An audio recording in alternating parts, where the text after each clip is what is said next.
Amis, bonjour à tous et à toutes et bienvenue à notre rendez-vous quotidien consacré à la méditation de la parole de Dieu. Nous sommes aujourd'hui le dimanche 6 mars 2022. Vous faites bien de vous connecter sur cette chaîne pour la petite halte spirituelle pour la journée. Installez-vous bien, c'est le premier dimanche du carême, année liturgique C. Nous avons l'évangile de la triple tentation de Jésus. Oui, bien-aimés du Seigneur, avant de nous poser la question de savoir en quoi consiste cette tentation pour le Christ et pour nous-mêmes, posons-nous la question de savoir s'il s'agissait véritablement de tentation.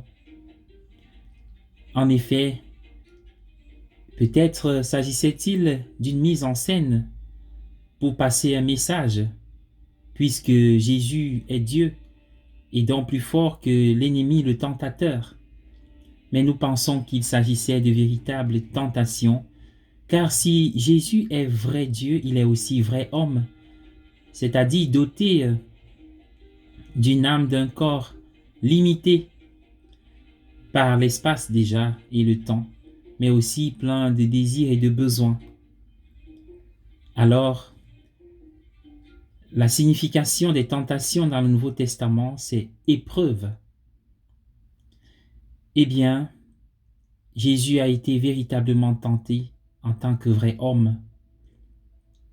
Pourquoi aller au désert? En effet, avant les tentations, la plupart des évangélistes évoquent l'événement du baptême au Jourdain par Jean-Baptiste, qui s'interrogeait sur l'identité de Jésus. Et il y a eu comme un passage d'une vie secrète, privée, à une vie publique, mais alors forte. Car avant le baptême, Jésus était un inconnu d'ailleurs dans la file de ceux qui avancent vers Jean-Baptiste, c'est un inconnu. Et tout de suite, au moment du baptême, il est comme catapulté, saisi par l'Esprit. Et l'évangéliste dit, poussé par l'Esprit, il s'en va au désert. Mais ce qui s'est passé pendant le baptême, la voix qui dit, celui-ci est mon fils bien-aimé, en qui j'ai mis tout mon amour, et l'Esprit qui repose sur ses épaules. Ah oui, il avait besoin de prendre du recul pour réfléchir, pour prier, mais pour lutter déjà. Alors, parlons des tentations proprement dites. Une tentation n'en est pas une si elle reste à l'extérieur de nous. Les tentations peuvent venir de l'extérieur, mais doivent influencer, éprouver notre vie intérieure, et dont on en ressort toujours avec des décisions fortes qui bouleversent le sens, l'orientation, les résolutions de notre vie. Et je suis toujours frappé quand je regarde les tentations, quand je suis ce récit des tentations, parce que les trois tentations, les trois suggestions de l'ennemi sont plutôt raisonnables. Comment Jésus ne se donnerait-il pas un morceau de pain alors qu'il a faim? En tant que fils de Dieu, comment ne serait-il pas maître de tous les royaumes de la terre? Et ayant des pouvoirs, pourquoi ne satisfait-il pas ses caprices? Tout cela a l'air raisonnable. Mais il y a quelque chose qui se vit dans l'intériorité de sa vocation. Et prenons la première tentation, celle de l'avoir, du pain, du confort. Transforme cette pierre en pain. En effet, c'était la tentation de faire de Jésus un pourvoyeur de biens matériels, ce qui l'aurait complètement absorbé au point de passer à côté de sa véritable mission. Il résiste. La deuxième tentation qui est celle du pouvoir.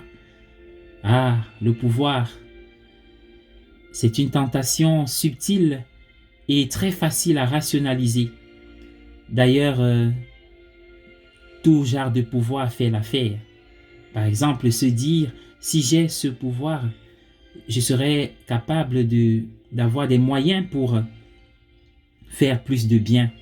Ah oui, faisons très attention. Et l'autre tentation, la dernière, celle de la célébrité, de la gloire. Jésus va la rejeter. Alors, bien-aimés du Seigneur, remarquons que cette séquence des tentations n'est pas arrivée une seule fois dans la vie de Jésus, mais s'étend sur toute sa vie. Et il résiste, on le voit chaque fois, résister à être élevé à la dignité de roi d'Israël. Mais ces tentations, si Jésus y a résisté, elles sont le lot quotidien de l'Église aujourd'hui, de vous et moi, les disciples de Jésus aujourd'hui. Mais le pire, c'est que le tentateur se glisse même là où on ne l'attend pas, dans nos démarches de foi, pour nous toucher. Alors chaque fois que je fais un don, que je dis une parole, que je pose une action, je dois l'habiter. C'est-à-dire l'habiter par mon esprit, habité par l'Esprit de Dieu qui est l'amour.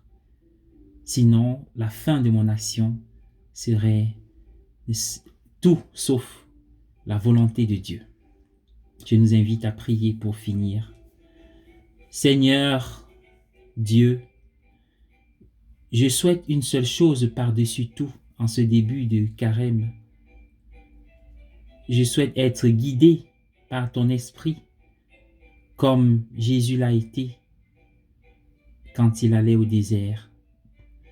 Tu me dis que l'homme ne vit pas seulement de pain. Donne-moi la force de prendre soin de cette autre dimension de la vie, des autres et de ma propre vie. Amen. Au nom du Père et du Fils et du Saint-Esprit. Amen. Bon temps de carême.